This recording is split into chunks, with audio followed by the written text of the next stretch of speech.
Oke, Assalamualaikum warahmatullahi wabarakatuh. Teman-teman semuanya, terima kasih telah hadir dalam webinar Jelajah Cita Rasa. Kali ini izinkan saya mengenalkan diri saya. Saya Rizky Ramandra Ronaldi Hawadi. Teman-teman bisa manggil saya Rizky. Saya sebagai Project Director dari Jelajah Cita Rasa. Jadi di sini emang niat kita adalah untuk menjelaskan kepada teman-teman, khususnya para pelaku usaha, gimana sih ningkatin penjualan makanan dan minuman di marketplace dengan riding the wave strategy. Apa itu? Nanti saya mohon izin nanti akan saya jelaskan lebih lanjut. Sebelumnya di sini suara saya udah masuk kan? Kalau udah masuk boleh teman-teman pada message di Zoom, boleh di kalau udah jempol masuk ya. Oke. Saya langsung mulai aja ya, mohon izin semuanya. Jadi pertama-tama kita tahu bahwa berusaha online ini tidak semua orang mempunyai skill set dalam melakukan usaha di online. Makanya saya pengen banget untuk membantu untuk para pelaku usaha di luar sana untuk bisa berusaha di online ini ya. Oke, pertama-tama kita harus tahu dulu nih, yang tadinya kita masih bisa berjualan secara offline dan kemudian terjadilah corona yang akhirnya kita harus beradaptasi pada format online. Emang walaupun sebenarnya online sudah berjalan, banyak orang yang sudah ada yang melakukan secara konvensional, ada yang melakukan secara online dan dua-duanya works. Tapi dalam kasus ini, dalam corona seperti sekarang ini, online lah yang hidup. Ada istilahnya kita beradaptasi atau kita mati. We adapt or die gitu. Jadi ini merupakan sebuah kebiasaan proses berbelanja yang baru nih gitu. Dan tentunya nggak banyak, mungkin masih banyak di luar sana yang belum melek dengan cara-cara online. Nah, yang perlu diketahui dulu bahwa market yang ada di online ini tuh sebenarnya tidak terbatas, luas sekali. Jadi bahkan dikatakan sebenarnya gimana sih kita untuk memenangkan market itu adalah dengan konten. Kedua adalah dengan packaging yang rapi atau pengemasan yang baik. Kemudian pelaku usaha yang tidak terbatas. Wah, banyak banget kompetitor. Tapi saya percaya setiap dari saya melakukan usaha kuliner saya baru dari tahun 2008 saya usaha kuliner. Dan sebenarnya kita tahu bahwa mau ada pesaing manapun, mau ada orang yang menjual produk yang sama pun, menurut saya jualan makanan itu adalah komunitas yang saling merangkul. Karena semua orang butuh makan.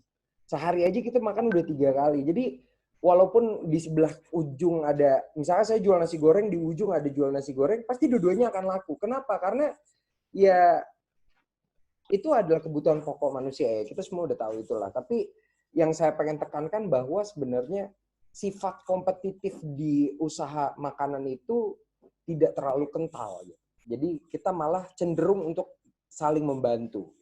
Itulah tujuan kita juga, mudah-mudahan kita bisa membantu teman-teman di rumah untuk bisa berusaha di dunia online dengan secara maksimal. Tentunya serba digital ya gitu. Maksudnya secara cash aja kita sekarang udah cashless apa segala macam. Oke. Nah, di sini saya mau ngebahas satu poin yang paling penting di dalam melakukan usaha lah. Usaha kuliner apalagi di online, yaitu branding. Jadi di saat produk itu jujur, brandinglah tempat kita berbohong. Branding memberikan value, meningkatkan sebuah value pada sebuah produk. Contoh, tahun 2011, Union itu pernah, ini saya sering banget, kalau misalkan saya jadi pembicara, saya sering banget menceritakan ini, karena ini cerita yang menarik dengan menggambarkan branding itu kuatnya seperti apa. Di tahun 2011, Union, salah satu restoran di Pondok Indah, Jakarta Selatan, itu membuka kue yang harga satu slice-nya itu kecil, itu 75.000. Di kala itu masih dikatakan sebagai langkah yang terlalu berani untuk memberikan satu slice 75.000, padahal 75.000 di toko lain bisa dapat satu loyang. Apa strateginya Union? Strateginya adalah dengan mereka membuat pengemasan dengan secantik mungkin dan membuat branding yang sedemikian rupa sehingga orang itu berani untuk membayarkan value-nya sebesar 75.000. Atau ada yang menarik lagi, contoh lainnya adalah Louis Vuitton. Louis Vuitton itu mereka bermain branding yang sangat kuat. Akhirnya mereka itu pasar itu menyesuaikan harganya dengan apa yang sudah diterapkan oleh Louis Vuitton. Karena Louis Vuitton membuat brandingnya, ya kita semua lah. Louis Vuitton itu kayak apa gitu. Maksudnya mereka udah perusahaan dunia, udah besar sekali. Dan mereka menjual tas yang begitu rapih dengan bahan-bahan kulit yang juga berkualitas. Dan akhirnya mereka berani untuk memberikan harga dan market yang menyesuaikan dengan harga mereka. Karena apa? Branding. Gitu ya. Segala hal tentang branding harus dipikirkan secara mendetail. Contoh, filosofi nama. Ada filosofi nama, kita pikirkan, kenapa saya pilih nama ini? Apa yang membuat nama ini bisa tersampaikan kepada masyarakat? Apa meaningnya? Itu juga harus dipikirkan. Warna. Kalau makanan itu cenderung warnanya itu ada warna merah, warna hijau, warna kuning, dan lain-lainnya ya. Logo terbaik di dunia, ini teman-teman bisa lihat di slide-nya. Kalau di slide-nya ini sebenarnya logo-logo terbaik di dunia itu simple, sangat simple. Dan ini kalau misalkan teman-teman lihat simbol, itu disebutnya adalah logogram. Kalau makanan cenderung lebih banyak logotype atau kata-kata atau tulisan, ya. Kemudian ambience, bahkan ada orang yang bermain brandingnya itu dengan cara bau, penciuman. Contohnya apa? Roti Boy. Roti Boy itu bermain branding, bermain image, value of the product, value of the brand, itu berdasarkan bau. Ada yang berdasarkan interior. Kita datang ke restoran, bukan produknya yang diutamakan, tapi adalah pengalamannya masuk ke dalam toko tersebut. Oh, tokonya rapi, tokonya penuh dengan pencahayaan yang bagus, dengan ada unsur-unsur seninya. Itu branding juga. Packaging, tentu packaging juga sangat penting, apalagi di dalam makanan ya. Ada yang mengatakan bahwa content is the king, packaging is the queen. Nah, kalau keduanya ini dipadukan, itu akan menjadi hal yang sangat baik untuk disampaikan ke masyarakat dan dapat meningkatkan nilai dari sebuah brand. Kartu nama sekarang bisa kasih QR code ya. Jadi buat teman-teman kalau misalkan mau mudah bikin kartu nama, terus mau bikin websitenya itu jadi QR, itu gampang banget, tinggal download ke aplikasi namanya QR Generator. Itu teman-teman tinggal masukin tulisan, nanti langsung kebentuk QR-nya. Terus brand image-nya, sosial media image-nya. Jadi gini, buat di online, hal yang paling baik atau harus dilakukan adalah dengan penataan struktur baik Instagram, Facebook, Twitter, dan lain-lainnya dengan serapih mungkin. Kalau misalkan kita masuk ke dalam toko di dalam Instagram dan dia membuat Instagramnya itu produknya fotonya rapi, terus semua desainnya rapi, itu pasti akan membuat kita jadi lebih tertarik terhadap toko itu. Jadi di sini penting sekali untuk bermain sosial media image-nya atau gambaran kita mau dilihat sama masyarakat itu seperti apa sih. Menu juga bisa dibuat dengan sedemikian rupa, dengan branding yang baik gitu ya. Seragam, bahkan ada yang seragam juga dipikirkan secara mendetail. Bajunya harus warna apa, filosofinya apa, apronnya itu kayak gimana, itu juga ada yang memikirkan brandingnya seperti itu. Dan presentasi makanan. Nah, mau dong kita datang ke dalam sebuah restoran, datang-datang berantakan, ya kan? Mau makanannya secantik apa, seenak apapun, presentasi makanan itu juga memberikan nilai. memberikan kita mau makan di tempat itu untuk seringkali untuk datang berulang-ulang lah, intinya kayak gitu, dengan presentasi makanan ya, dengan dibuat platingnya, penataannya dengan rapi gitu. Atau yang paling mungkin yang paling agak challenge adalah yang tantangan itu agak berat dengan penataan untuk dibawa ke rumah. Jadi penataannya mau kayak gimana nih? Nah itu biasanya bermain di packaging. Oke, konten. Oke, jadi cara untuk memenangkan customer adalah dengan konten yang baik dan sesuai. Maksudnya sesuai itu kayak gimana? Jadi misalkan ada foto produknya juga yang proper gitu, yang dibuat dengan sedemikian. Ntar saya akan kasih lihat contohnya kayak gimana.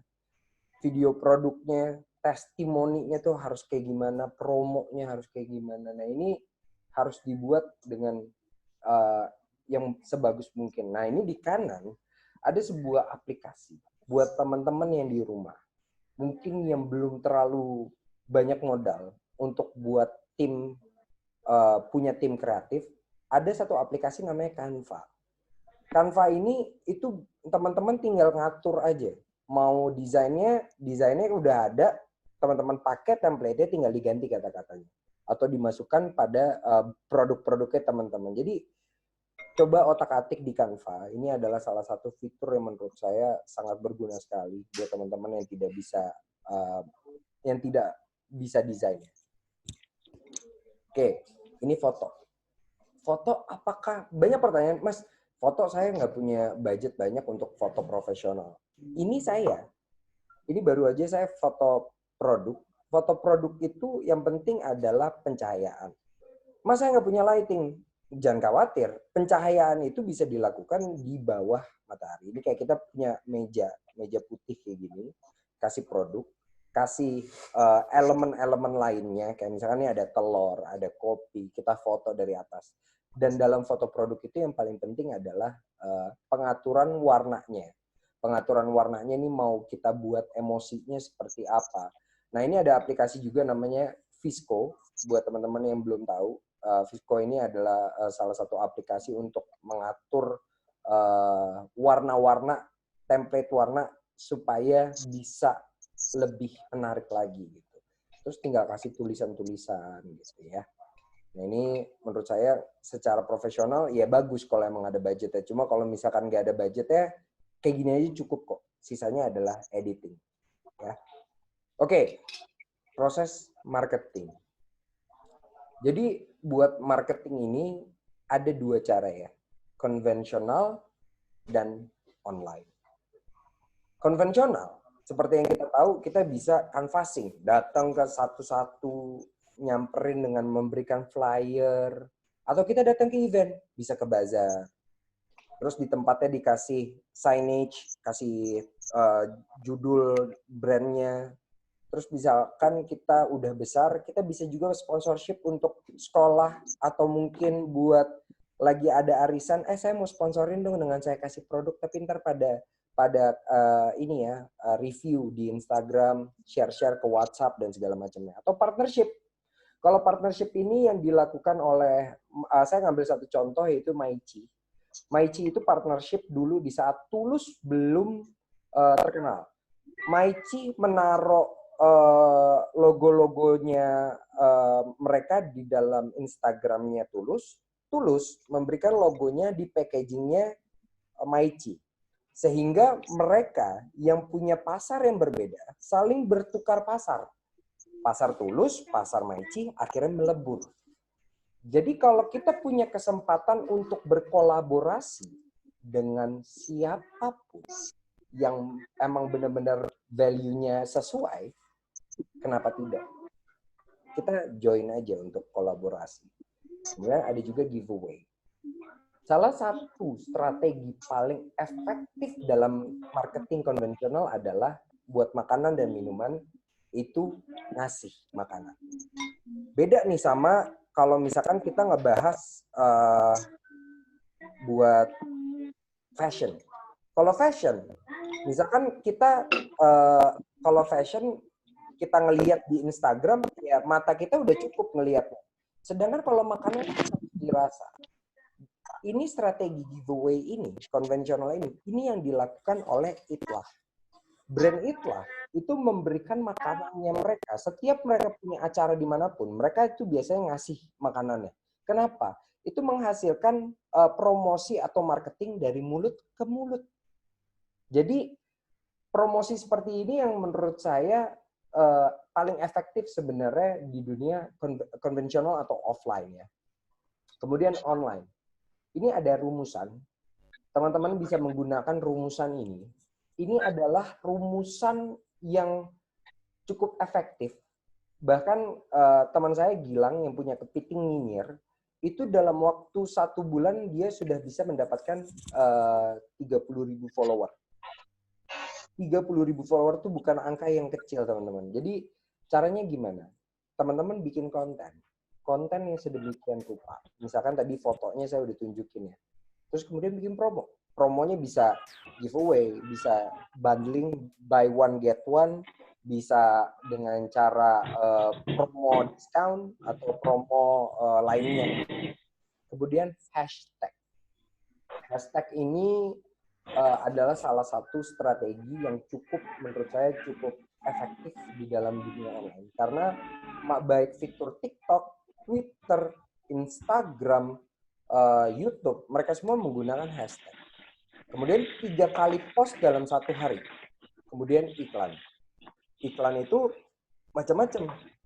Bisa Facebook Ads, Instagram Ads, Twitter Ads, TikTok Ads, Google Ads, YouTube Ads, dan lain sebagainya. Oke, pertanyaannya adalah, kenapa harus 3 kali post dalam 1 hari? Karena di dalam dunia digital itu mereka bermain algoritma. Nah, Instagram mempunyai algoritmanya sendiri. Semakin sering kita nge-post, apalagi punya konten yang bisa di-sharing, itu akan sangat baik. Itu secara algoritma. Postingan kita atau fitur kita itu akan secara mudah ditemukan oleh orang lain. Oke, sebentar ya. Ini saya mau mute Mas Fadli ya sama Bu Titin. Oke. Karena ada suara masuk. Oke, lanjut ya.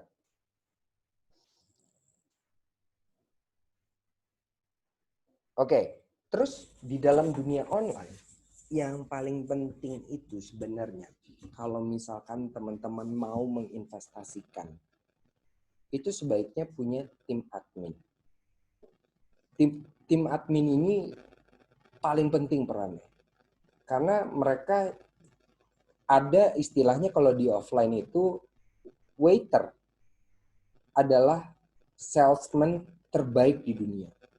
Karena kita itu mau datang ke restoran, kemudian si waiter itu ngomong, oh saya mau makan ini. Kemudian waiternya nggak jelasin makanannya apa segala macam, dan akhirnya kita terjual. Dan waiter ini berperan besar. Nah, di dunia online yang berguna untuk menjadi waiter itu adalah si admin. Banyak di antara kita terkadang yang bermain dengan robot atau auto reply. Menurut saya auto reply ini kurang baik karena pendekatannya tidak secara personal. Nah, that's why tim admin ini gunanya adalah upload konten yang sudah kita siapkan, kemudian kita upload, bikin copywriting, bikin tulisan yang ngebuat kita kayak mau bales, bikin konten. Ada satu contoh konten, misalkan mau bikin promo, saya lebih baik bikin promo bumil, ibu-ibu hamil, atau ibu-ibu yang sedang menyusui. Nah, ini kan sebenarnya menginteract atau membuat orang berkomentar. Nah, konten-konten seperti ini yang harus dimainkan. Kemudian, admin juga berguna untuk reply, bales ya, ngebalesin itu penting. Karena ada yang bilang dalam waktu 5 menit, kalau bukan bilang, ini bahkan berdasarkan data balesin.id. Berdasarkan data balesin.id, dalam waktu 5 menit, kita tidak membales, keinginan seseorang untuk membeli itu menjadi turun. Nah, jadi inilah gunanya admin. Misalkan kita sebagai pemilik dari sebuah usaha kuliner. Kalau kita tidak punya waktu untuk membalas-balas direct message atau balas-balasin apapun itu yang ada di dalam fitur online, sebaiknya kita gunain jasa orang, gitu ya. Terima komplain. Nah, di sini admin itu berguna untuk menerima komplain. Kasih kompensasi. Kalau emang ternyata komplainnya itu masuk akal, komplainnya itu benar-benar ternyata membuat kita rugi, kasih kompensasi. Nah, terus kemudian bikin laporan. Bikin laporan tuh apa maksudnya? Kalau saya dulu bersama dengan tim saya biasanya itu bikin laporan di Excel. Misalkan nama, terus pesanan, komplainannya apa, itu akhirnya kita jadi tahu secara data, oh ternyata produk kita yang A kekurangannya ini. Oh ternyata kurang pedes. Oh ternyata ini. Akhirnya dengan ada laporan seperti ini, membuat kita tahu apa yang akan kita lakukan langkah ke depannya. Bayang ya. Kemudian apa lagi? Di online itu perlu tim kreatif. Tim kreatif yang bikin promo. Desain. Kreatif. Interaktif games. Voucher. Diskon. Foto atau video produk dan editing. Ini menurut saya kalau misalkan teman-teman punya budget, sebaiknya carilah tim admin atau tim kreatif. Karena saya yakin sesuai dengan gambarnya ini sebenarnya menyatukan puzzle-puzzle. Saya yakin semua orang bisa melakukan apapun. Tapi saya yakin tidak semua orang adalah Superman. Jadi kita tidak bisa melakukan semuanya sendiri. Kita butuh tim.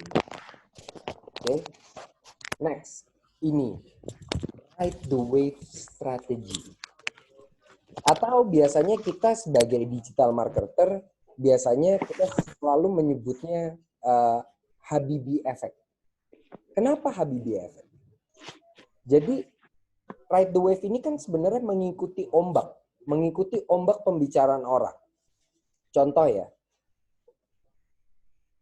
di saat Pak Habibie meninggal, banyak akun-akun yang akhirnya mereka nge-post Pak Habibie dan mendapatkan interaksi dari followernya, di like, di komen, dan sebagainya. Akhirnya membuat akun kita jadi mudah ditemukan oleh orang-orang lain. Jadi apa yang lagi hype, yang menjadi hangat pembicaraan oleh masyarakat, itu dikaitkan dengan apa yang kita jual. Contoh paling mudahnya tadi adalah kasus Pak Habibie. Nah, kita juga bisa menggunakan hashtag yang lagi trending di setiap platform. Setiap platform sekarang punya trending-trendingnya sendiri masing-masing. Twitter, Instagram, TikTok, YouTube. Pasti ada aja bahan pembicaraan yang lagi hangat. Contoh, misalkan lagi hangat pemilu nih, lagi pemilihan. Kita bisa bikin konten.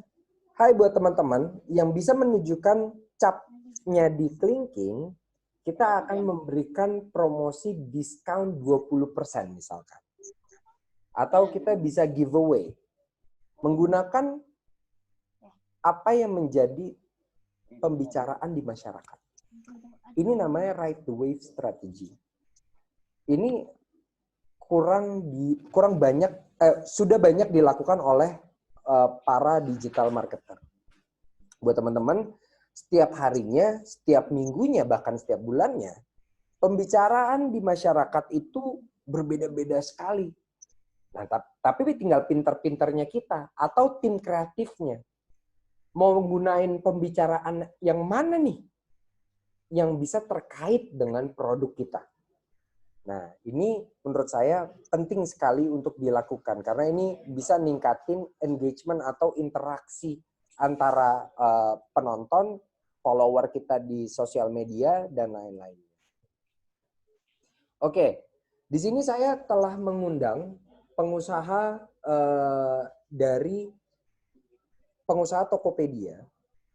Jadi di sini teman saya Ken akan menjelaskan tentang bagaimana sih cara daftar di Tokopedia, bagaimana sih cara untuk bisa kita survive di marketplace, gimana caranya, cara paling efektif untuk kita bisa melakukan jualan di marketplace. Dan juga saya mengundang pihak dari teman-teman di Tokopedia.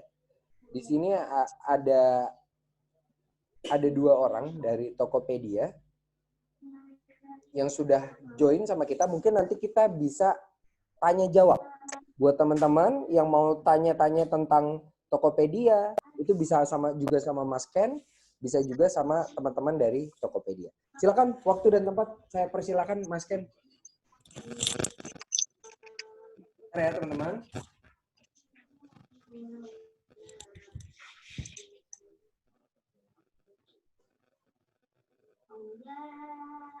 Silakan Mas Ken.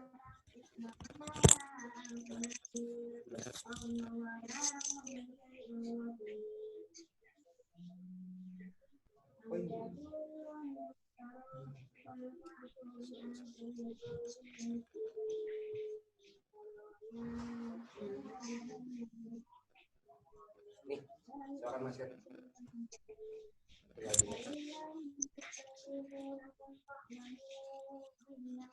Oke, selamat malam teman-teman. Terima kasih waktunya. Nah, perkenalkan nama saya Ken. Aku mewakili sebagai Tokopedia seller, salah satu Tokopedia seller. Kira-kira usia toko udah running 5 tahun ini. Jadi aku mau terangin sedikit nih gimana cara daftar Tokopedia. Yang teman-teman kalau belum punya akunnya, boleh sekalian mempraktekkan karena sebenarnya caranya gampang banget. Pertama yang dibutuhkan adalah yang pasti internet. Teman-teman punya email, nomor handphone, bank account, dan KTP. Kemudian langkah pertama adalah buat akun, atau teman-teman langsung bisa mau buka toko juga bisa.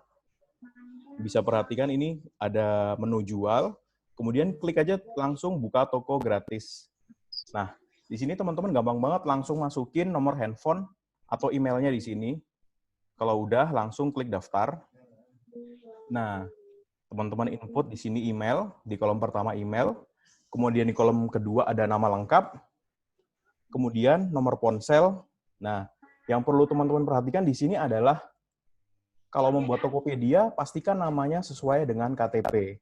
Karena nanti berkaitan dengan verifikasi kalau teman-teman mau upgrade, contohnya upgrade dari Power Merchant atau jadi buka toko di Tokopedia, teman-teman harus lengkapi.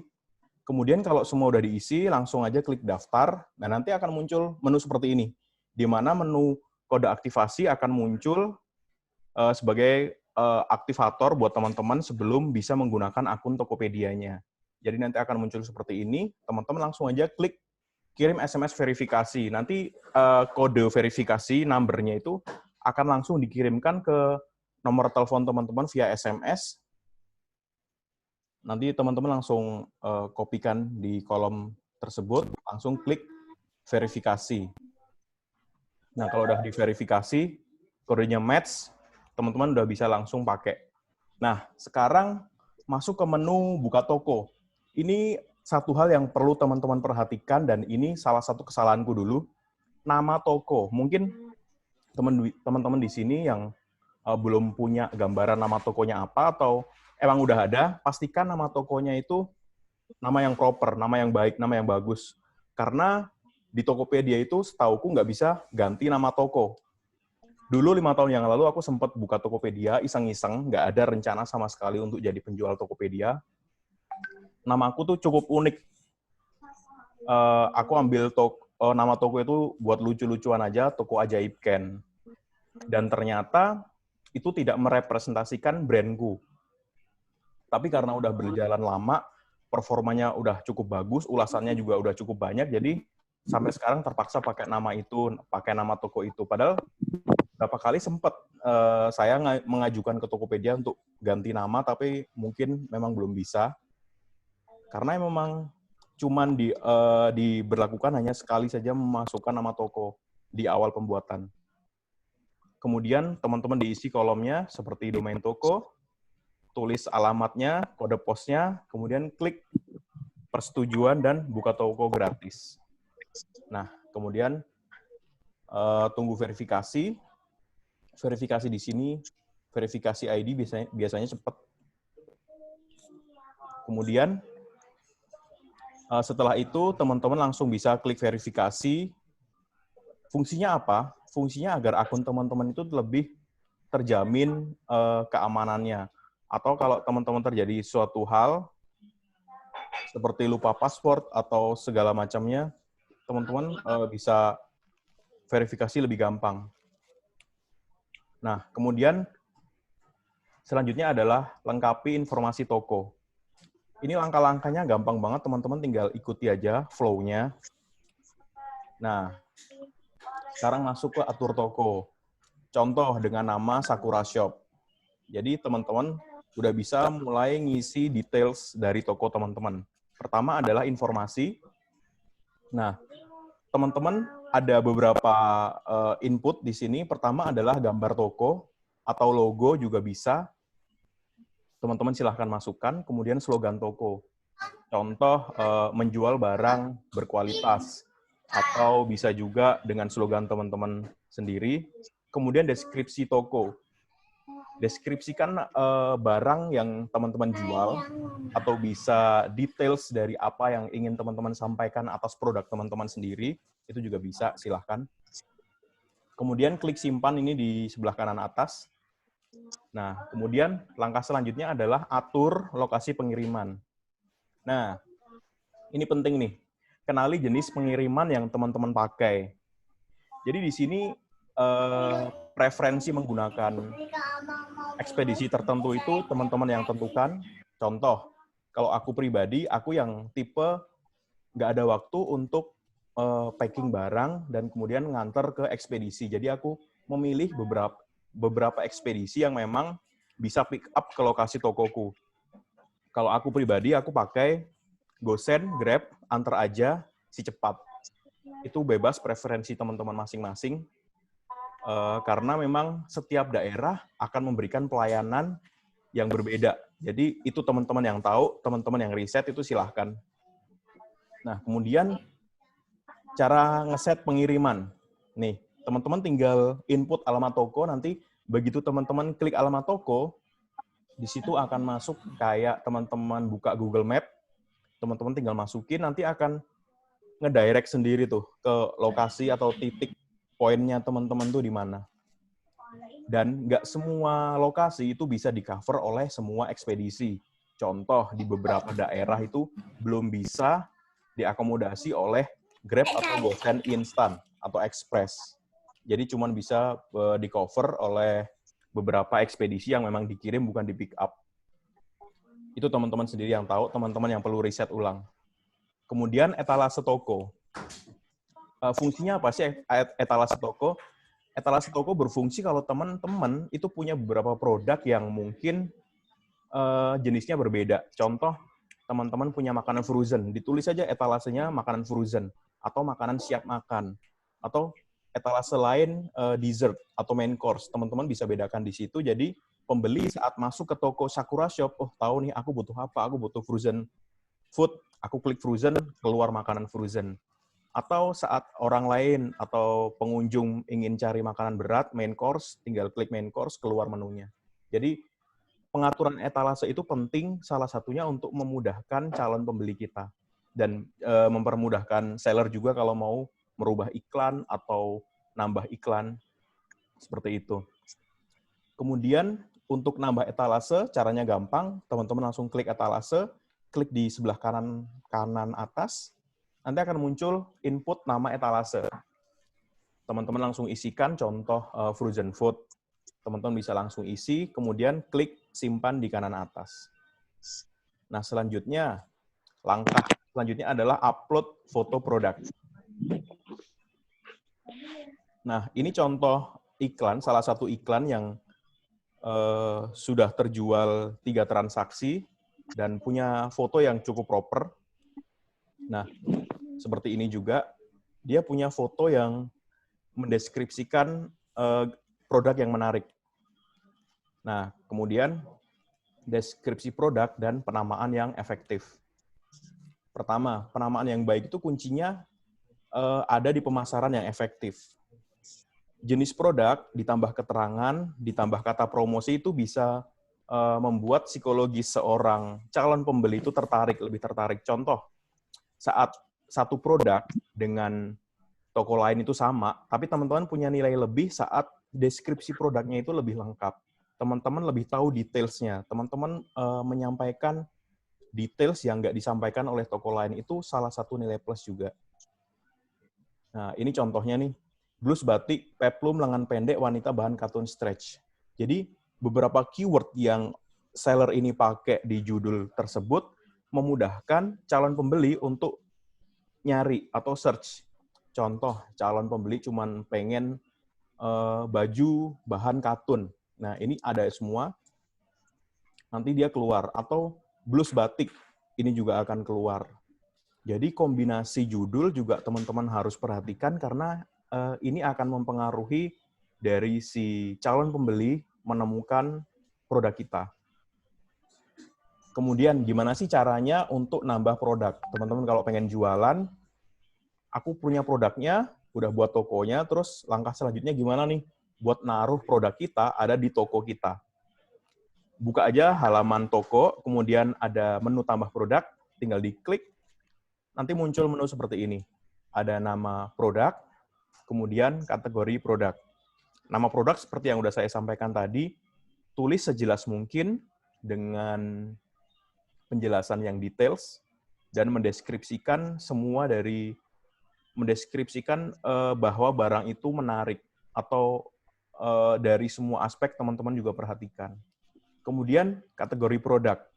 Teman-teman juga harus tepat untuk memilih kategori produk ini. Contoh kalau produknya makanan, ya teman-teman isikan makanan. Jangan makanan nanti diisikan di kategori lain.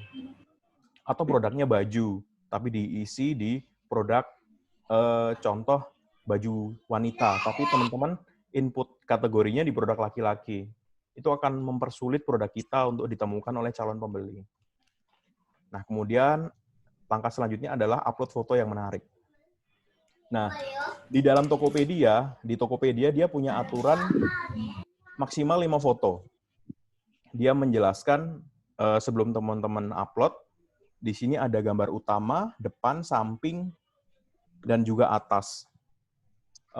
Jadi Tokopedia ini menyarankan teman-teman mengambil sudut foto dari berbagai angle. Jadi suatu produk itu bisa jelas. Nah, kemudian ini salah satu contoh foto yang aku pikir menarik, karena pertama dia background-nya bersih, terus produknya itu center di tengah, dan gambarnya relatif jernih. Lighting tuh sebenarnya bisa teman-teman usahakan, karena dulu aku waktu foto produk, aku nggak punya peralatan yang proper. Aku cuman modal kamera handphone, aku taruh di lantai keramik yang bersih, yang warnanya bagus, terus aku foto. Modalnya matahari, jadi di atas jam 5 sore aku udah nggak bisa foto produk. Tapi itu nggak menghalangi buat jualan sih. Nah, ini kemudian foto selanjutnya untuk produk baju. Yang terpenting itu produknya terlihat jelas, background-nya bersih. Untuk produk baju, teman-teman bisa menggunakan model, itu akan lebih bagus. Tapi kalau kepepet mungkin bisa pakai manekin sih, nggak masalah. Yang penting details produk itu terlihat jelas. Nah, kemudian sudah cek cara foto produk belum nih? Nah, ini ada beberapa trik untuk foto produk. Pertama adalah foto produk dengan latar belakang polos. Artinya tidak mengganggu point of view dari si produk yang ingin kita tampilkan. Kemudian foto produk dari berbagai sisi. Kadang kalau kita hanya, contoh, kita hanya seorang dropshipper, punya foto yang terbatas. Ini akan menghalangi kita untuk menarik sebanyak-banyaknya calon pembeli, karena kita cuma punya satu foto. Gimana caranya? Kalau bisa teman-teman harus dapat foto yang proper, artinya foto yang jelas, dari berbagai angle, ini akan lebih menarik si calon pembeli. Kemudian foto dengan model atau manekin dengan kategori fashion.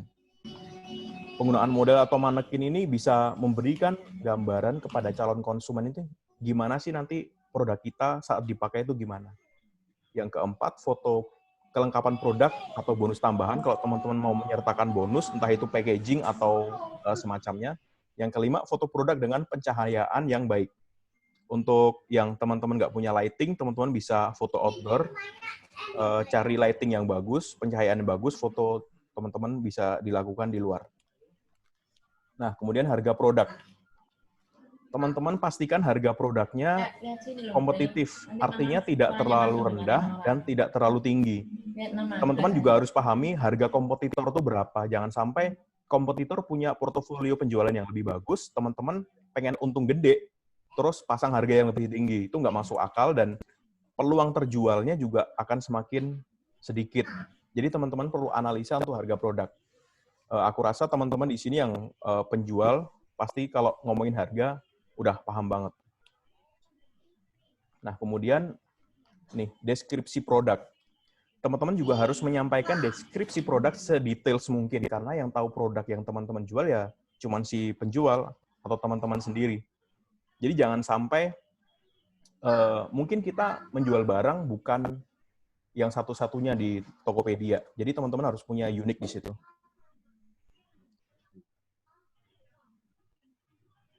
Kemudian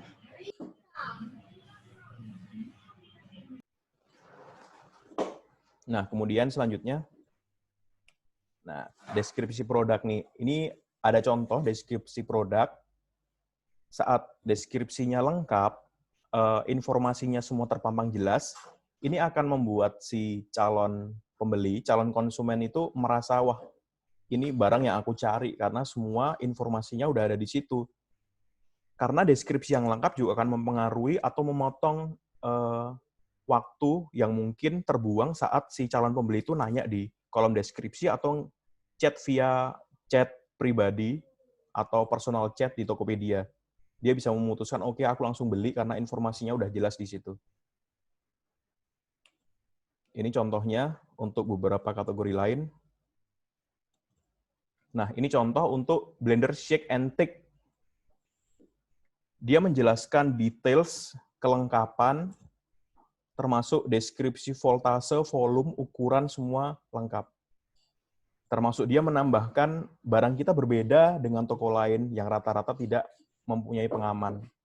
Nah, ini faktor keamanan ini cukup bikin orang yang membeli cukup tertarik. Karena dia rasa, wah, ini deskripsi dan apa yang si seller berikan ini nggak bisa dia dapat di toko lain. Makanya mungkin dia memutuskan untuk oke, aku beli di toko ini. Nah, kemudian status stok. Status stok ini teman-teman bisa atur. Contoh, saat teman-teman punya 50 produk, teman-teman input 50. Teman-teman bisa ganti di stok terbatas, diklik di bawah dan diisi 50. Nanti saat barangnya laku, stok itu akan otomatis update. Atau teman-teman punya stok yang unlimited. Barangnya selalu ada, tinggal diklik selalu tersedia. Nanti kalau di stok terbatas, teman-teman 50 piece itu sudah laku semua, itu iklan akan otomatis berpindah ke iklan yang tidak aktif. Kecuali teman-teman mengupdate stoknya, nambahin stoknya. Nah, kemudian berat pengiriman. Ini teman-teman harus paham, harus ditimbang benar-benar, karena ini akan mempengaruhi ongkos kirim yang akan dibebankan kepada calon pembeli.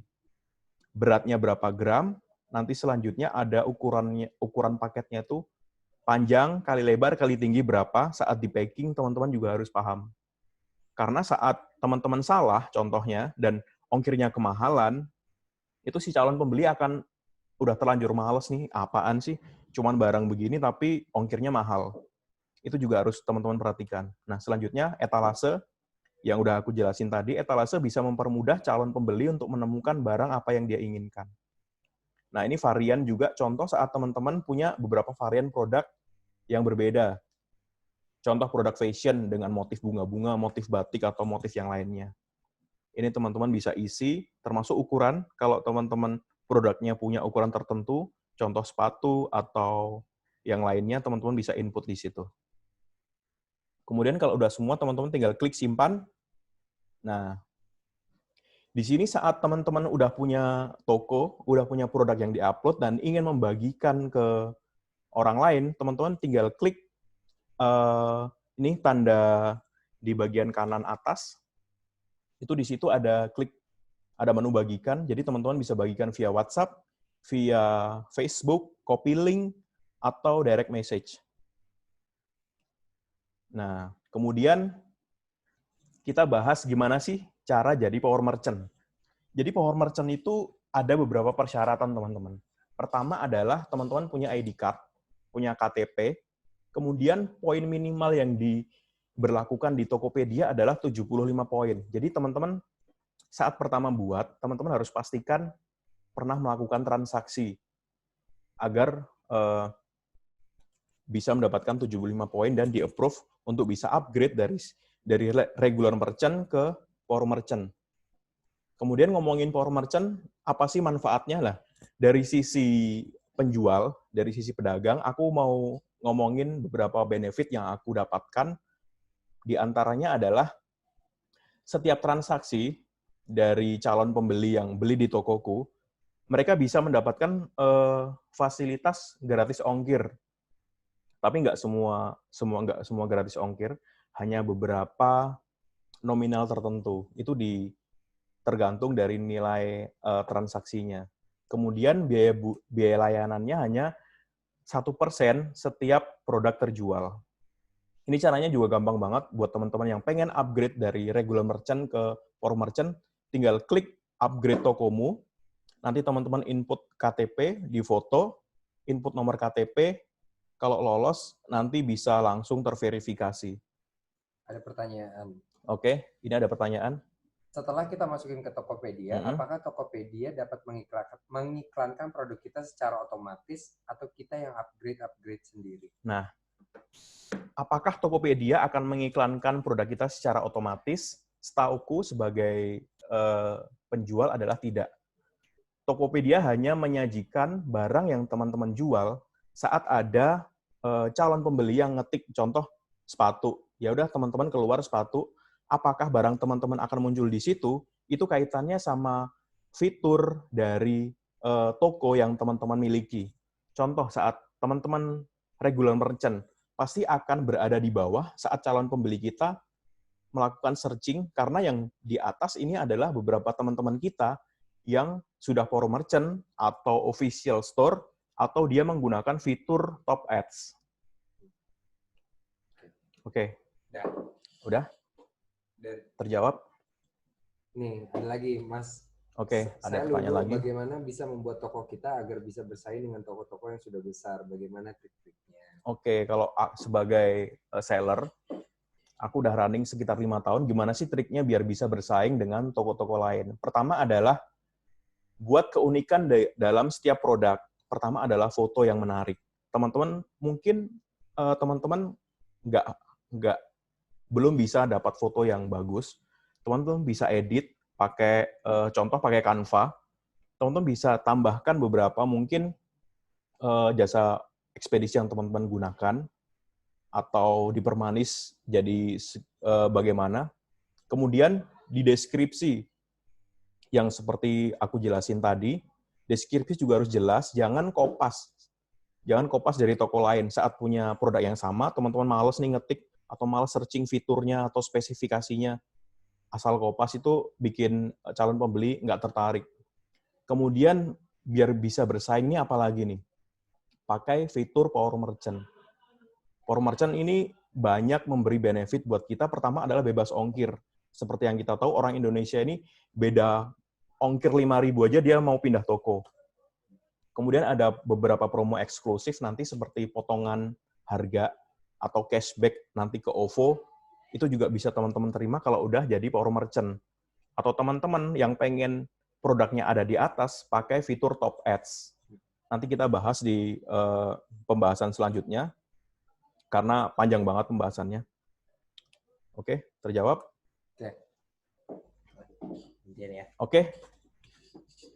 Mas Ken jangan kemana-mana dulu. Oke. Oke. Mungkin sedikit menjelaskan ya. Jadi buat teman-teman di sini yang mau melakukan mempunyai toko. Penjelasannya ya, toko itu kan ada 3 ya di Tokopedia. Ada yang regular merchant, which is itu gratis. Ada power merchant, dan juga ada official store. Nah, benefit lainnya tuh sebenarnya iklan kan ada 4 ya kalau di Tokopedia. Teman-teman Tokopedia nanti kalau misalkan correct me if I'm wrong ya. Kalau satu tuh ada iklan otomatis, iklan produk, kemudian 3 iklan toko, keempat adalah iklan afiliasi. Iklan afiliasi ini berguna untuk teman-teman yang mau nyari reseller. Jadi 4 iklan ini kita manfaatkan. Terkadang pertanyaan seperti itu muncul tuh kayak gimana sih caranya bersaing dengan toko-toko yang sudah besar? Kita lihat dulu toko-toko yang udah besar itu mereka melakukan apa? Mereka melakukan iklan nggak ya? Terus kalau kita nggak melakukan pengiklanan, ya gimana kita mau bersaing gitu? Emang sih di dunia online ya kita melakukan promosinya ini cara paling efektif adalah melakukan iklan. Jadi kita juga harus menyiapkan budget-budget tertentu untuk bisa bermarketing. Oke, jadi di sini ada sebenarnya withdraw money nih tadi. Mungkin saya juga lupa untuk meminta Mas Ken menjelaskan. Jadi misalkan teman-teman jual produk 22.000 misalnya ya. Kemudian ada komisi sebesar 10%. Yang teman-teman bisa tarik adalah 20.000 dari dompet yang ada di Tokopedia. Nah, selain cara-cara ini, sebenarnya kita, Jelajah Cita Rasa, kita dengan bangga bekerja sama dengan Tokopedia. Itulah kenapa kita menjelaskan marketplace di Tokopedia. Kita awalnya di tahun 2017 itu kita membuat sebuah bazar offline. Saya pernah jadi tenan, saya juga pernah jadi pengunjung, saya pun juga pernah menjadi orang yang melaksanakan bazar secara offline. Nah, kita breakdown dulu nih, apa sih yang terjadi kalau misalkan kita sebagai tenan atau pengusaha di pengusaha kuliner dan mengikuti bazar, terkadang yang perlu kita lakukan adalah kita harus nge-prepare makanan-makanan kita, alat-alat kita dibawa dari satu tempat, misalkan toko kita ke tempat lain, ke area bazar. Kita nyiapin bahan baku, nyiapin SDM buat kasir, buat yang masak, kemudian mencetak semua keperluan promosi, menyiapkan dana akomodasi, dan kita juga harus melakukan promosi secara mandiri, gitu ya. Nah, kemudian offline, ini kita ngebahas dari sisi si pengunjung bazar. Pengunjung bazar ini pertama flow-nya adalah mereka kalau misalkan mereka mau beli produk, mereka harus datang ke lokasi bazar. Anggaplah lokasi bazar itu kapasitasnya 1 juta orang. Ya udah berarti mereka hanya bisa nyampe kepada 1 juta orang saja. Kemudian pembayaran tunai. Pembayarannya secara hard cash. Mengantri, interaksi sosial secara langsung bagus. Ini hal yang menurut saya yang emang kita perlukan gitu. Dan mencicipi makanannya langsung di tempat. Gitu ya. Nah kemudian kalau market size, jumlah tenan itu terbatas pada kapasitas lokasi bazar. Kemudian jumlah customer terbatas pada kapasitas lokasi bazar. Seperti yang saya bilang tadi, kalau misalkan kapasitasnya cuma 1 juta ya cuma bisa 1 juta. Gitu. Dan promosi ini terbatas pada area bazar saja. Nah, kita ini offline-nya nih. Jadi Jelajah Cita Rasa setelah dulu offline, kemudian kita ini masuk dalam era yang harus serba online dan ditambah ada COVID-19, kita beradaptasi mengambil sebuah fitur baru. Kita menamakannya adalah Jelajah Cita Rasa Future Experience atau pengalaman masa depan. Nah, secara perbandingan yang tadi ya tenan kita harus nyiapin ke kita secara tenannya kita harus datang ke tempat lokasi bazar dan lain-lainnya. Di sini terima order itu bisa dari rumah. Alat masak nggak perlu dipindahkan. Kita bisa miliki harus punya toko di Tokopedia. Kemudian melakukan pendaftaran tenan ya semua serba online. Kita bisa melakukan itu semua di rumah. SDM kalau misalkan kita ada satu admin ya kita hanya bisa memanfaatkan admin itu gitu. Promosi via online. Ketersediaan produk dapat disesuaikan di toko online. Jadi kan kita bisa ngatur apakah ini produk kita ready atau enggak. Apakah kita mau sistemnya pre-order atau kita misalkan pengiriman makanannya itu cuma mau kirim kepada jarak 40 km saja. Nah, kebetulan Tokopedia itu sekarang lagi berjualan makanan. Jadi mengkampanyekan untuk pengusaha-pengusaha yang makanannya siap saji atau ready to eat, itu bisa dikirimkan sekarang. Kon biasanya Tokopedia itu terkenalnya makanannya makanan yang jarak jauh ya. Yang harus frozen atau makanan kering. Sekarang makanan yang misalkan teman-teman punya nasi, misalkan punya mie atau makanan-makanan sehat, teman-teman udah bisa melakukan pengiriman dengan memilih logistik GrabSend atau GoSend gitu. Pengiriman makanan dapat dilakukan melalui berbagai macam jasa ekspedisi. Yaitu tadi logistiknya ada di Tokopedia itu ada 12 partner logistik. Teman-teman tinggal pilih aja mana yang cocok. Gitu ya. Kemudian ini experience customer kalau online. Order via online. Pembayaran cashless, mencicipi makanan bisa diantar ke rumah, melihat promosi bazar melalui media sosial. Kemudian opsi tenan semakin banyak dan tidak terbatas. Jumlah customer sangat luas melalui online. Segala macam bentuk promosi fokus pada online. Ada data dari Tokopedia menarik sekali. Dalam 1 bulan, traffic mereka itu bisa mencapai 90 juta. 90 juta teman-teman. Bayangkan kalau misalkan produk kita, toko kita, itu berada di halaman depan. Berada di halaman yang dimana semua orang itu bisa melihat produk kita. Nah, Jelajah Cita Rasa itu diberikan spot khusus. Itu kita akan berada di banner homepage. Jadi kalau misalkan teman-teman buka Tokopedia, nanti teman-teman bisa langsung ngelihat Jelajah Cita Rasa. Banner Jelajah Cita Rasa tuh langsung ada. Bayangin dari 90 juta orang itu bisa ngelihat banner itu. Teman-teman secara exposure akan terlihat gitu ya. Jadi ini sama aja teman-teman kayak melakukan iklan itu selama waktu yang telah ditentukan sama kita. Oke, nih ini teman-teman ini adalah namanya discovery page atau banner utama.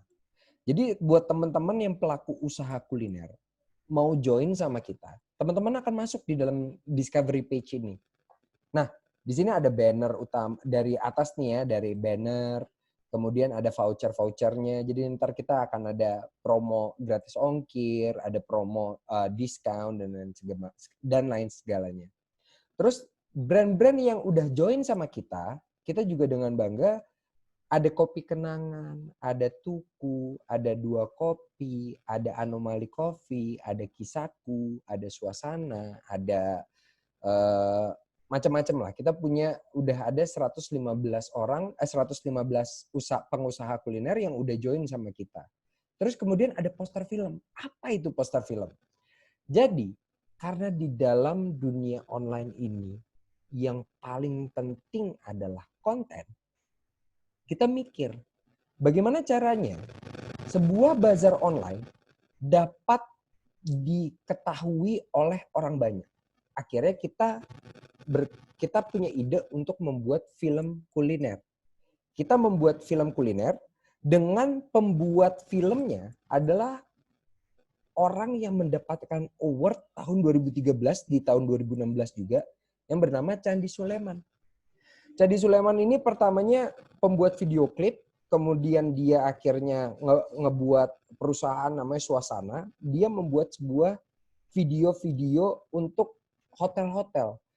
Ada Raffles, ada Dharma Wangsa, ada macam-macam lah. banyak hotel-hotel yang akhirnya menggunakan jasa Candi Sulaiman ini. Kemudian hostnya, kita mau nyari nih, siapa host yang paling tepat di dalam dunia kuliner yang paling memumpuni atau paling oke lah. Akhirnya ada satu nama yang menjadi list kita. Itu namanya Kevindra Sumantri. Kevindra Sumantri ini adalah seorang jurnalis yang dimana dia itu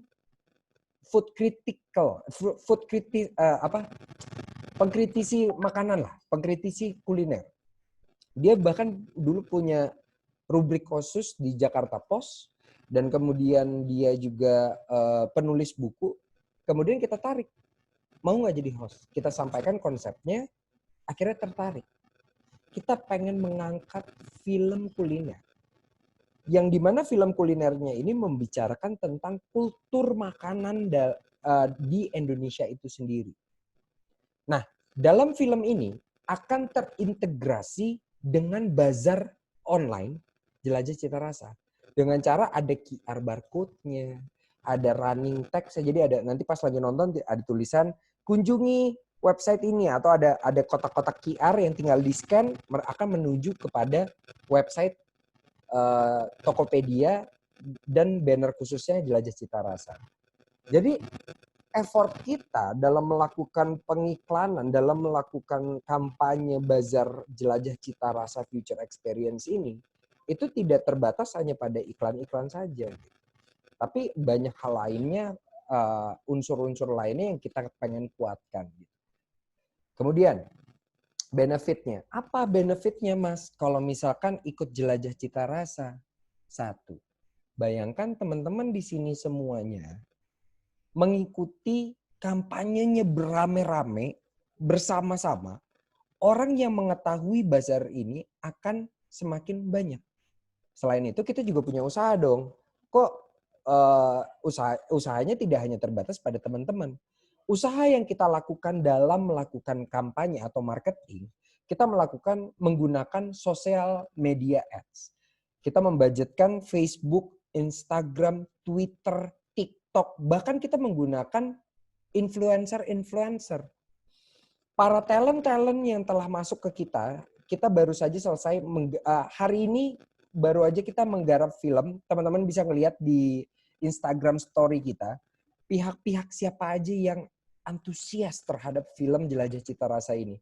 Dari 2 Kopi Kenangan, dari Kopi Estaki dari 1927, kemudian Tuku, 2 Kopi, Kisaku, terus kemudian nanti kita punya 10 episode film, salah satunya adalah Healthy. Healthy Renata Muluk pun juga udah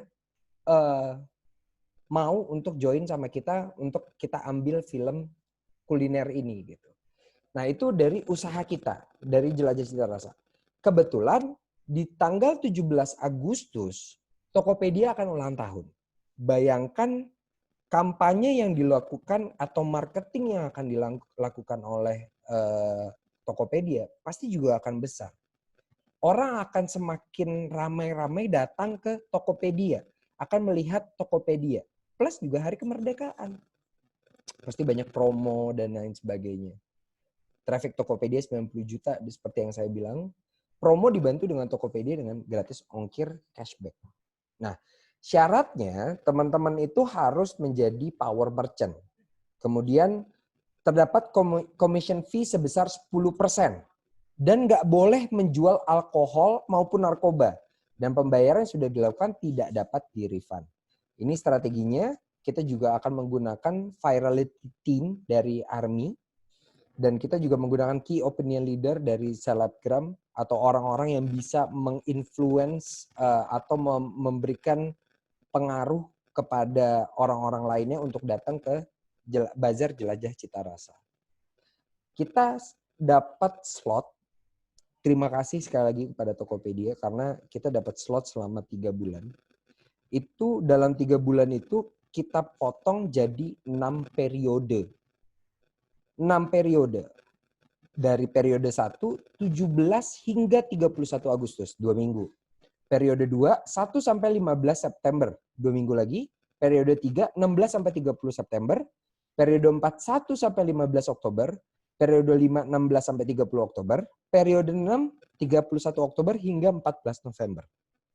Kalau misalkan teman-teman pernah datang ke bazar offline itu 3 hari yang pernah saya datengin, 3 hari itu bayar 1 juta.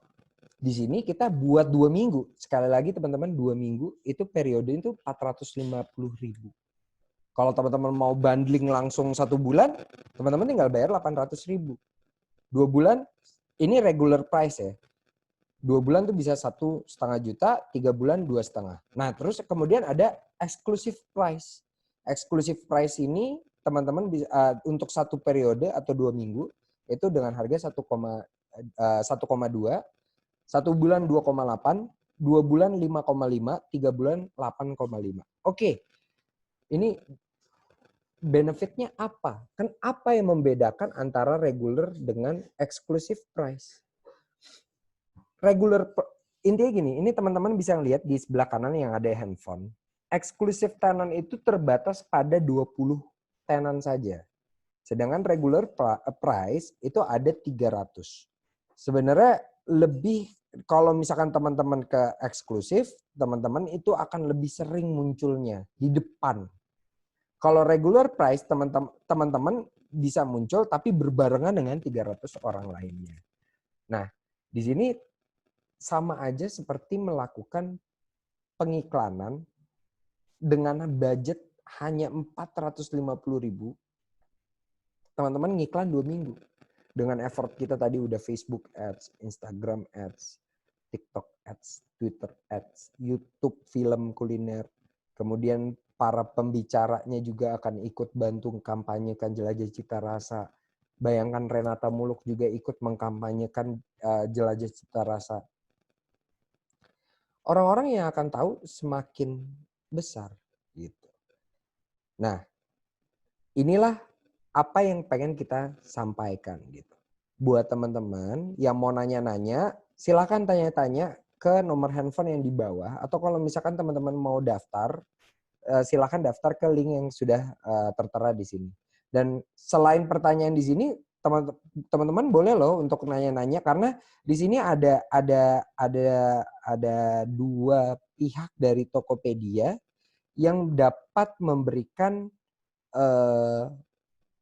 penjelasan lebih lanjut tentang bagaimana sih jualan di Tokopedia, atau mungkin misalkan teman-teman mau nanya apapun itu, monggo silahkan gitu. Oke, saya satu-satu ya. Yang teman-teman dari Tokopedia dengan nama siapa ya di sini ya?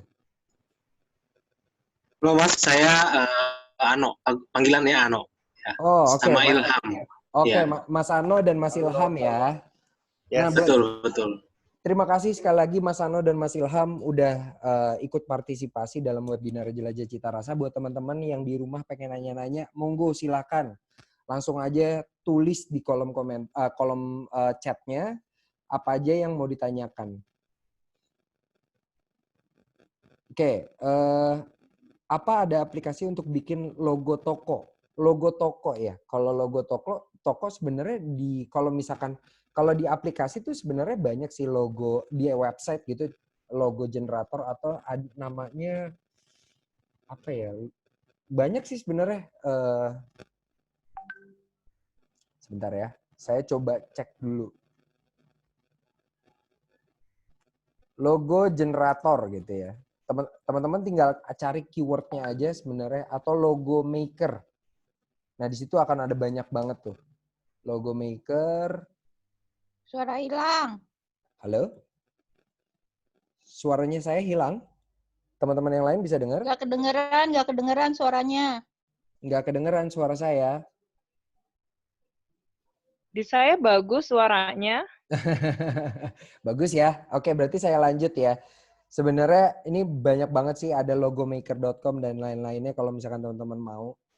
Kemudian ada nggak sih warna buat logo yang menurut survei paling eye catching kalau dilihat customer? Kalau buat kuliner tuh warna merah.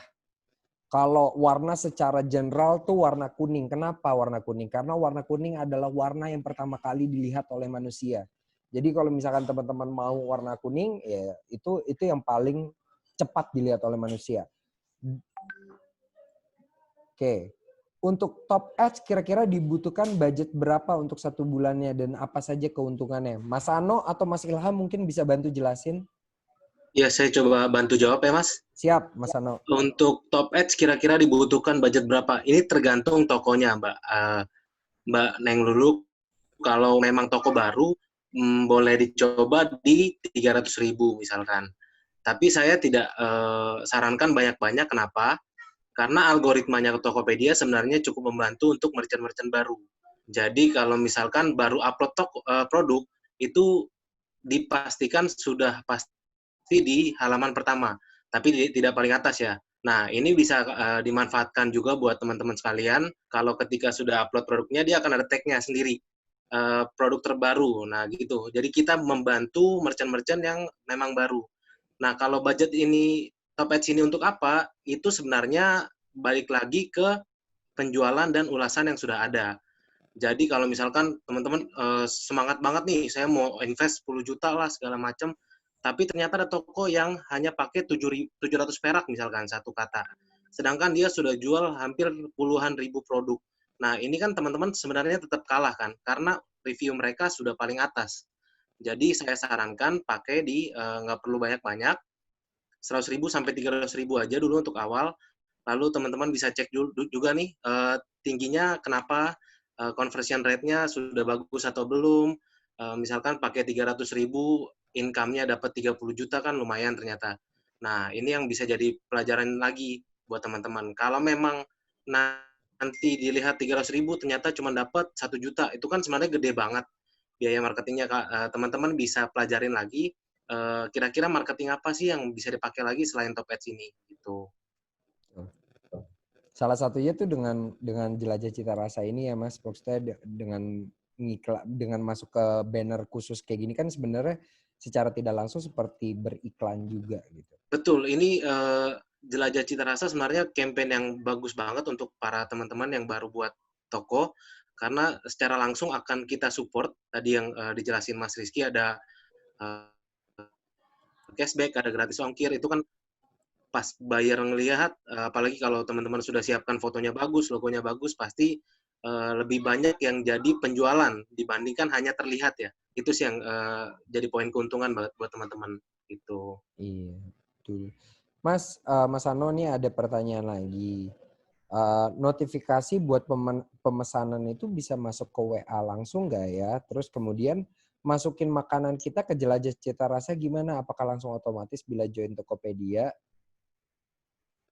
Oke, notifikasi buat pemesanan sampai sekarang belum bisa masuk ke WA, bisa langsung masuk ke email. Jadi kalau ada orderan baru, ada diskusi dan chat itu langsung masuk ke notifikasi email. Nah, untuk masuk ke promo Jelajah Cita Rasa, nanti mungkin dari tim Pak Rizky akan kasih kita list untuk tenan-tenan yang mau join. Nanti dari tim Tokopedia sendiri yang akan bantu guide dari awal. Memang kalau memang belum punya toko, kita bantu ajarin sampai punya toko, sampai upload produk, sampai nanti kira-kira akan muncul di mana, nanti kira-kira kita bisa minta diskon berapa, gitu. Jadi kita bantu educate dari awal sampai akhir sih, dari tim kita. Gitu. Mantap banget servisnya Mas. Luar biasa. Oke Mas, ada pertanyaan lanjut dari Mbak Tirolia Dumasari. Di Tokped nggak bisa jualan makanan yang nggak frozen food ya? Misalnya makanan kayak kepiting saus padang gitu katanya. Oh, ini sekarang sudah bisa karena tadi balik lagi dijelaskan sama Mas yang jelasin tadi tentang buka toko, tinggal pilih kurir yang Grab instan atau Gojek instan. Ya. Yang di sini yang penting untuk frozen adalah packagingnya. Kalau di toko-toko frozen lain, dia biasanya sudah siapkan kardus gitu sama ada ice pack, tapi memang masuk ke handling fee. Biasanya ditambahkan 5.000 sampai 10.000 untuk penambahan ice pack-nya gitu. Ya. Itu balik lagi nanti di pengaturan produknya. Gitu. Mas, saya sering banget dapat pertanyaan ini, Mas. Saya kembali menanyakan ya. Saya yang nanya nggak apa-apa ya, Mas ya. Jadi Nggak apa-apa. Jadi kan misalnya nih saya punya restoran nih ya Mas ya. Sebenarnya saya juga udah ngecek sih tadi caranya, saya juga udah tahu jawabannya, tapi mungkin di sini buat teman-teman pada tahu. Di sini kalau misalkan di toko saya atau restoran saya ada satu makanan yang saya hanya bisa kirim untuk jarak dekat, dan kemudian saya ada makanan yang untuk makanan kering atau makanan frozen yang untuk jarak jauh. Itu pilih kurirnya gimana? Bisa nggak berdasarkan produk? Yes, sebenarnya ini fitur baru dan memang sudah rilis. Ya. Jadi teman-teman bisa klasifikasiin produk-produknya. Tadi paling gampang sih lewat etalase yang dijelasin. Jadi kalau misalkan memang ada produk pack yang bisa dikirim di luar kota, bisa pakai JNE atau JNT, itu bisa set di produknya untuk logistiknya. Caranya gimana? Memang agak beda dengan tadi. Kalau pengaturan pengiriman yang tadi kan harus klik tik kurir apa aja yang mau dinyalain. Kalau untuk logistik pengiriman per produk harus buat edit dulu di produknya, lalu pilih kurir apa yang bisa digunakan di produk tersebut, gitu Mas. Ya. Itu soalnya banyak banget nih, kayak nih saya menjawab langsung beberapa pertanyaan langsung nih. Mas, makanannya bisa untuk yang PO nggak? Atau yang ready aja ya gitu. Sebenarnya itu kan kita bisa mengklasifikasikannya langsung ya dari tokonya kita ya Mas ya. Yes, betul. Nah, kalau untuk PO sebenarnya memang bisa. Itu bisa di-set sampai 90 hari. Tapi saya tidak saranin karena kenapa? Tokopedia pembelinya tuh lebih suka yang langsung dikirim sih, gitu. Iya, Kecuali memang kalau produknya yang dinanti-nanti banget ya. Kalau kemarin kan contohnya ada Kopi Tuku yang jam 10 malam, dia jam 10 lewat 5 juga sudah sold out. Itu kan orang benar-benar nungguin. Jadi kalau mereka set PO 1 hari 2 hari juga sebenarnya nggak apa-apa. Gitu. Oke, ini ada pertanyaan lagi nih Mas dari Bulia Sugianto. Mau tanya, apakah dalam satu toko bisa beberapa produk seperti donat, skotel, dan tumpeng, dan sekitar Bekasi Cikarang? Yes, bisa. Jadi sebenarnya bisa banyak.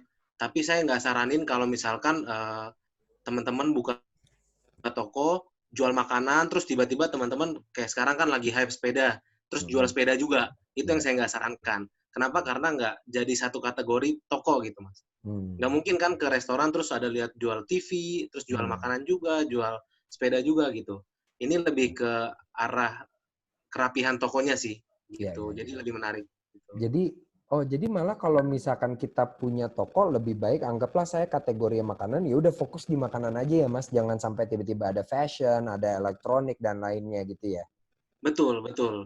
Kalau memang mau membuat mau menjual kategori produk lain, saya sarankan untuk buat toko baru sih, gitu. Oke. Buat teman-teman yang mau nanya lagi silahkan nih, masih mumpung ada Mas Ano dan Mas Ilham dari Tokopedia, kapan lagi kan kita bisa ngobrol langsung sama pihak dari Tokopedia. Jadi silahkan yang mau tanya-tanya. Mungkin kalau misalkan belum ada yang nanya, saya lagi yang nanya nggak apa-apa ya Mas Ano ya. Ada pertanyaan seperti ini Mas Ano. Gimana sih kapan sih kita bisa mengambil duit kita yang udah ditransaksikan? Oke, saya bantu jawab. Untuk withdraw dana ya berarti ya? Withdraw. Ya, jadi sebenarnya kita jelasin dulu dari proses pertama. Tokopedia itu ada sistemnya kayak strategi pemain bola, Mas. Disebut 1142. Wih. 1142 itu dari satu hari pertama, itu adalah waktu yang Tokopedia berikan untuk terima pesanan. Jadi ada notifikasi produk masuk, apa pembelian masuk, nanti teman-teman bisa cek ada atau enggak produknya. Kalau ada, bisa diklik terima pesanan. Nah, setelah klik terima pesanan ini, akan nambah 1 hari lagi. Jadi kan 1-1. Nah, ada waktu 4 hari lagi, itu adalah waktu maksimal kurir yang akan kirimkan produknya. Kalau Gojek Grab sih 1 hari sampai ya. Iya. Nah, nggak nyampe malah Mas, paling berapa jam. Betul. Oke, lanjut. Lanjut ada yang terakhir 2. Nah, 2 ini adalah 2 hari untuk maksimal tarik dana. Jadi otomatis kalau si pembeli tidak klik selesai, itu otomatis dana akan masuk setelah 2 hari.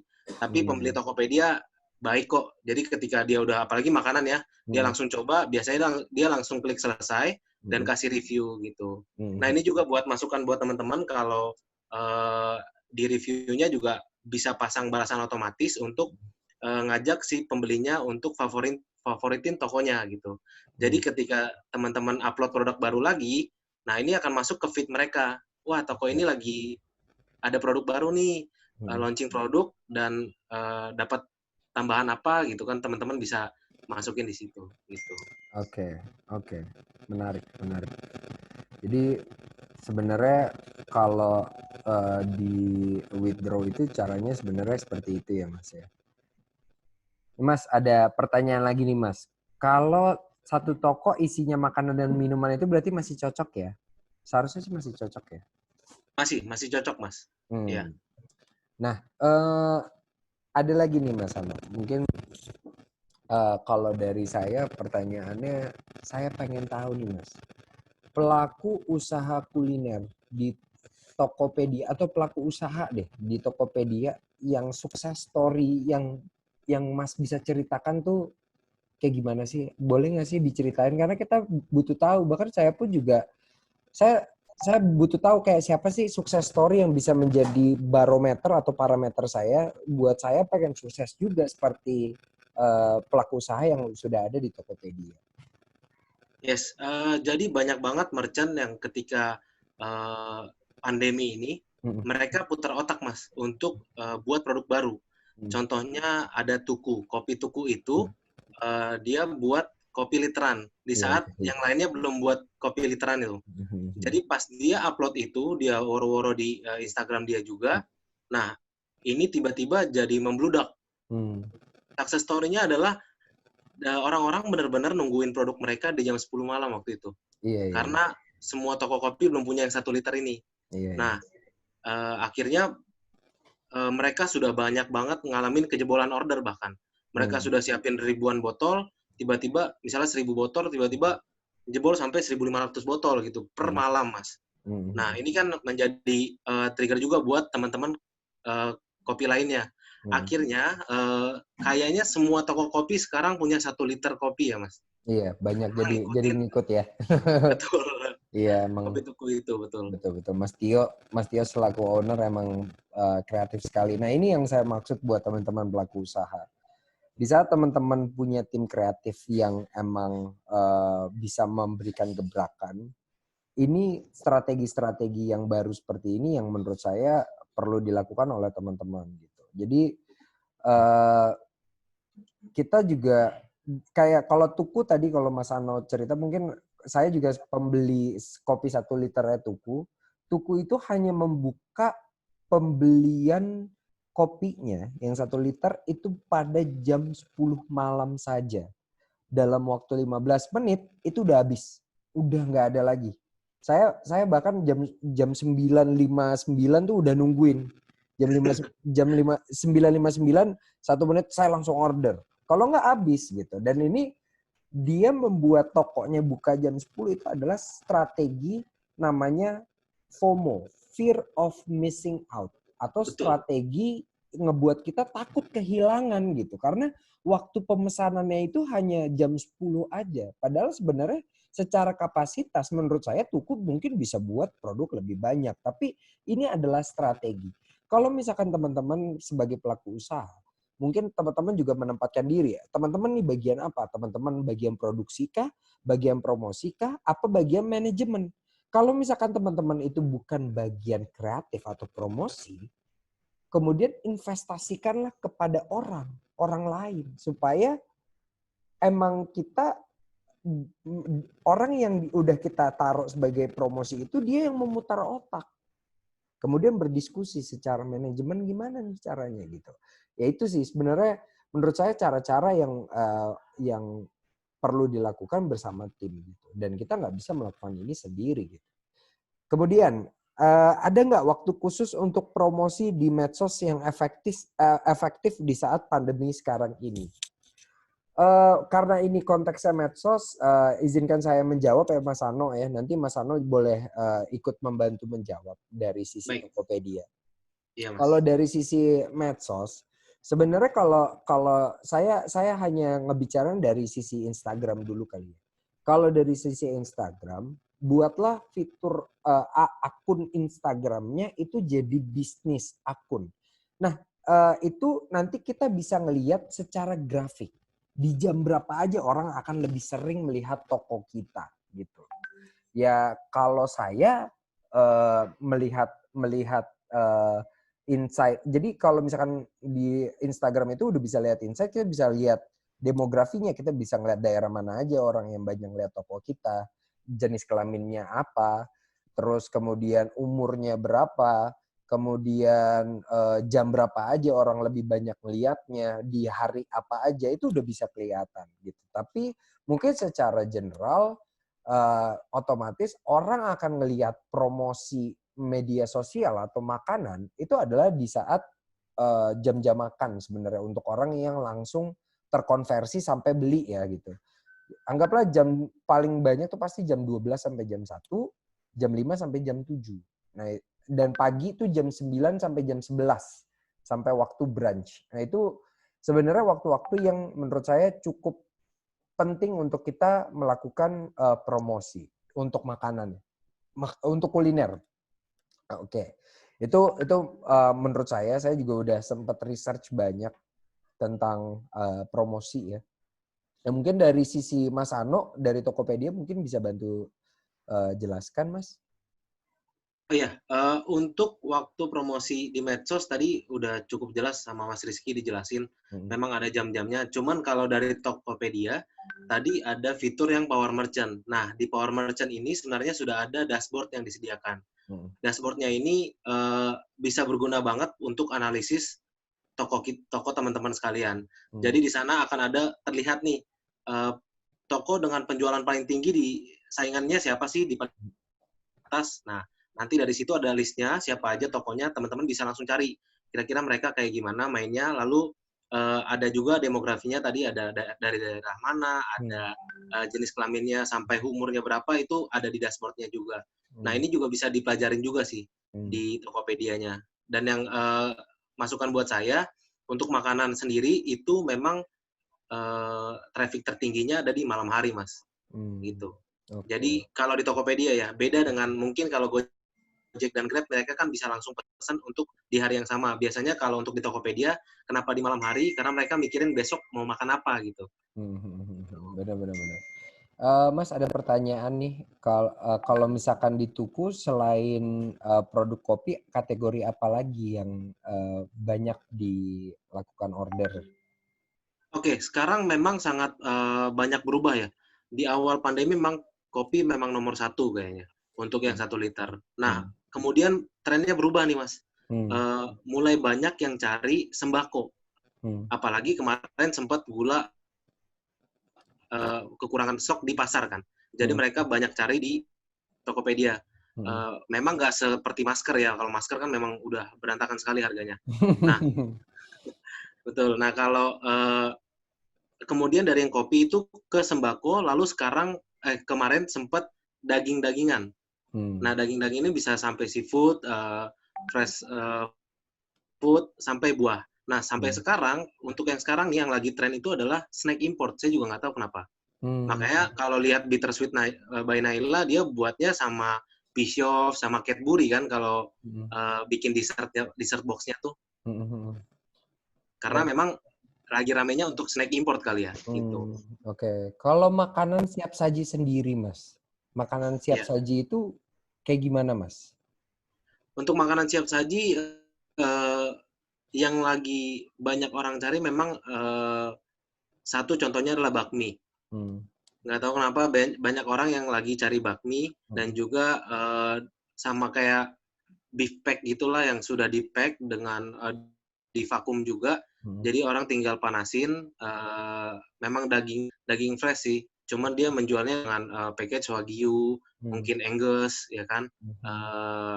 Banyakan produk-produk seperti itu. Gitu. Okay. Frozen juga banyak ya Mas yang laku ya. Kalau frozen sendiri tuh kayak gimana Mas?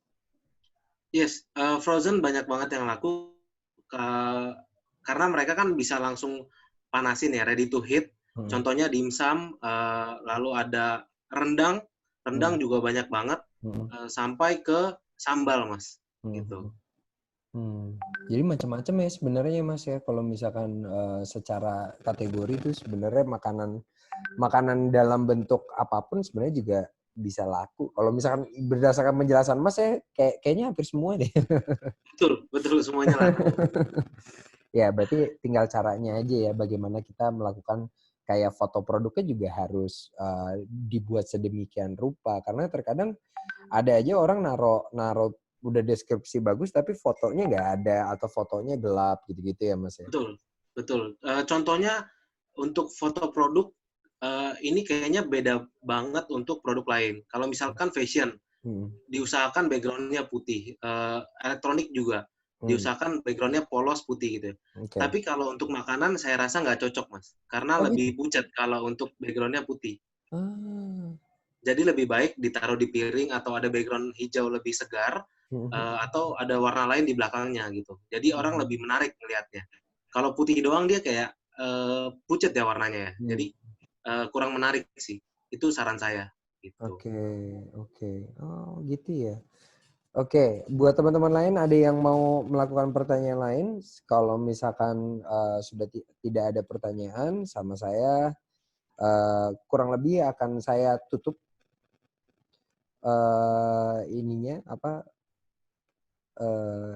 webinarnya untuk malam hari ini.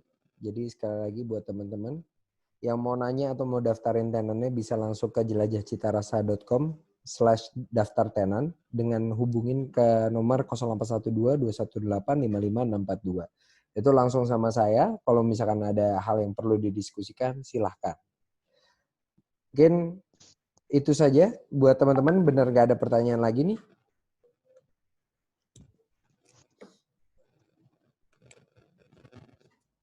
Ya, jadi nanti ketika sudah daftar, mungkin dari Mas Rizky kasih daftarnya, kita balik lagi akan bantu educate lagi ya Mas. Jadi kalau untuk teman-teman yang, aduh kayaknya kecepatan nih tadi penjelasannya, tenang, kita akan bantu jelasin lagi dari awal sama teman-teman dari Tokopedia. Gitu. Nice, service-nya luar biasa banget teman-teman di Tokopedia. Oke. Sekali lagi terima kasih buat teman-teman yang sudah join. Terima kasih juga untuk Mas Ken sebagai pelaku usaha di Tokopedia. Dan juga terima kasih buat Mas Ano dan Mas Ilham sudah menyempatkan waktu untuk hadir ke webinar Jelajah Cita Rasa. Buat teman-teman, ayo kita bareng-bareng melakukan promosi secara massal.